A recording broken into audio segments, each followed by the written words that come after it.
ഇത് നമ്മുടെ ബീച്ചിനടുത്തുള്ള ആദാമിൻ്റെ ചായക്കട. കയറിക്കോളി, നല്ലോണം തിന്നോളി. ഡിഫറെൻറ്റ് വെറൈറ്റീസ് ഓഫ് കടികൾ അവിടെ അവൈലബിൾ ആണ്. എസ്പെഷ്യലി നോൺ വെജ് കടികളാണ് നമുക്ക് കൂടുതലും കാണാൻ പറ്റുന്നത്. ഇങ്ങനെ ഡിഫറെൻറ്റ് വെറൈറ്റീസ് ഓഫ് കടികൾ അപ്പം നമ്മളും ട്രൈ ചെയ്തു ഗൈസ്. ചിക്കൻ സമൂസ, പ്രോൺസ് ബോ, ബനാന കട്ട്ലറ്റ്. സമൂസയിൽ അത്യാവശ്യം നല്ല ഫില്ലിംഗ് ഉണ്ടായിരുന്നു ഗൈസ്. അതുപോലെ തന്നെ ബനാന കട്ട്ലറ്റിലും നല്ല അത്യാവശ്യം ഫില്ലിംഗ് ഉണ്ടായിരുന്നു. നമ്മളവിടെ വന്നത് മെയിനായിട്ട് പഞ്ചാര അടിച്ച പൊറോട്ട ട്രൈ ചെയ്യാനാണ്.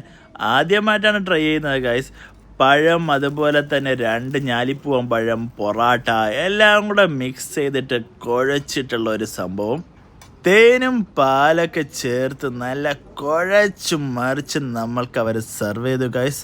സത്യം പറയാമല്ലോ, പറയുന്ന അത്ര ഹൈപ്പൊന്നുമില്ല. ഒരു 1 ടൈം നമുക്ക് ട്രൈ ചെയ്യാൻ പറ്റിയ ഐറ്റമായിട്ടാണ് തോന്നിയിട്ടുള്ളത്. മൈൽഡ് സ്വീറ്റ്സ് ഒക്കെ ഇഷ്ടപ്പെടുന്നവർക്ക് ഇത് ചായയോടെയൊക്കെ വൺസ് നമുക്ക് ട്രൈ ചെയ്യാവുന്നതാണ്. One of the must try items എന്ന് അവർ തന്നെ അവകാശപ്പെടുന്നുണ്ടെങ്കിൽ കൂടി വർത്ത് ദ ഹൈപ്പൊന്നുമില്ല ഗൈസ്. നമുക്ക് നമ്മുടെ വീട്ടിൽ തന്നെ ഉണ്ടാക്കാൻ പറ്റുന്ന റെസിപ്പിയിലുള്ള ഒരു ഐറ്റമാണ്. അത്യാവശ്യം ചായയിലൂടെയൊക്കെ കുടിക്കാൻ വേണ്ടിയിട്ട് നമുക്ക് വീട്ടിൽ തന്നെ ഉണ്ടാക്കാൻ പറ്റും. മൈൽഡ് സ്വീറ്റ്സ് ഒക്കെ ഇഷ്ടപ്പെടുന്നവർക്ക് ആദാമിൻ്റെ ചായക്കടയിലെ സ്പെഷ്യൽ ടീ ആയിട്ട് ഇത് ട്രൈ ചെയ്യാവുന്നതാണ്. പിന്നെ നമ്മൾ അവിടുന്ന് ട്രൈ ആക്കിയത് ബീഫ് പൊതി പൊറാട്ടയാണ്.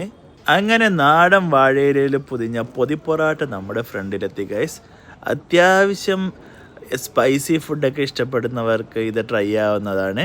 അത്യാവശ്യം നല്ല ക്വാണ്ടിറ്റി ഉണ്ടായിരുന്നു. പിന്നെ സർപ്രൈസ് എന്ന് പറയട്ടെ, ബീഫ് പൊതി പൊറാട്ടയിൽ നമുക്കൊരു മുട്ടയും കാണാൻ കഴിഞ്ഞു.